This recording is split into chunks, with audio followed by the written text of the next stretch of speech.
How did this man double the value of a state? Today, we're diving into one of the most daring real estate deals in history, Thomas Jefferson and the Louisiana Purchase.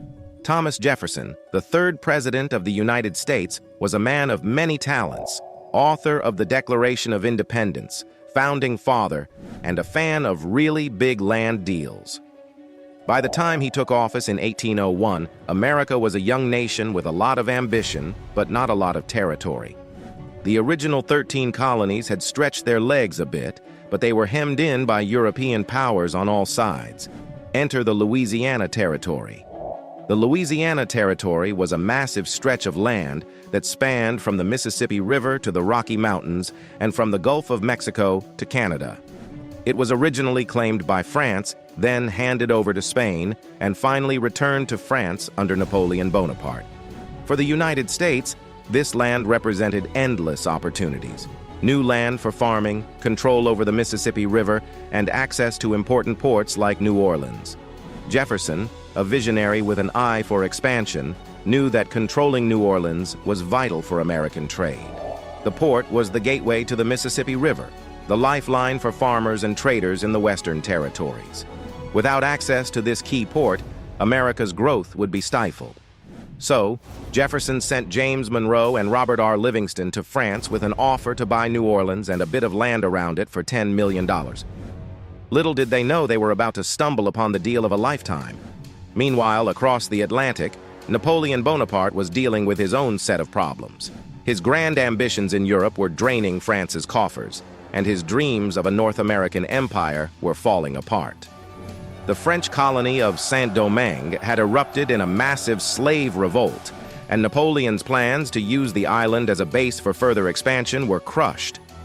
Facing the prospect of losing control over the Louisiana Territory to the British, whom he was perpetually at war with, Napoleon decided to cut his losses. He needed money to fund his wars in Europe, and fast. So when Monroe and Livingston showed up in Paris, Napoleon's foreign minister, Charles Maurice de Talleyrand, made them an offer they couldn't refuse. Talleyrand offered to sell not just New Orleans, but the entire Louisiana Territory for $15 million. That's right. For just $5 million more than they had initially planned to spend, Monroe and Livingston could secure a piece of land that would double the size of the United States. Monroe and Livingston couldn't believe their luck. They were authorized to spend up to $10 million, but this was an opportunity too good to pass up. Without waiting for Jefferson's approval, because, 1803 didn't have smartphones for quick consultations, they agreed to the deal. When news of the agreement reached Jefferson, he was both elated and a bit concerned. He knew the deal was incredible, but he also had a bit of a constitutional conundrum. You see, the U.S. Constitution didn't explicitly give the president the power to buy land.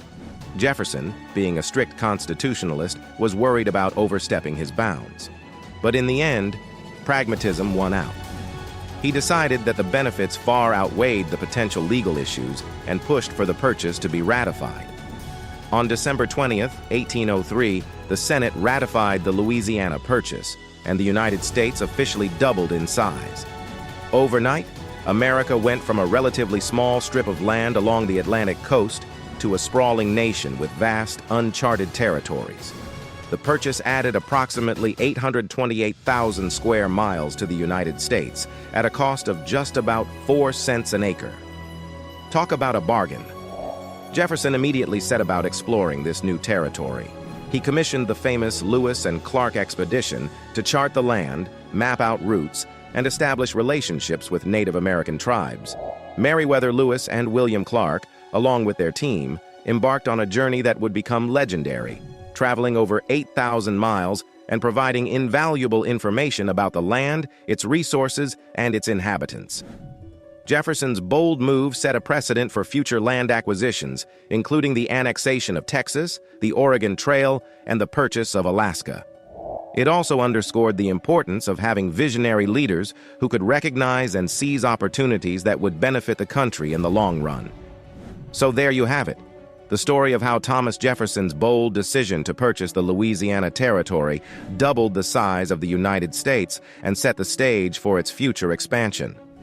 From negotiating with Napoleon to exploring new frontiers, Jefferson's actions had a lasting impact on the nation.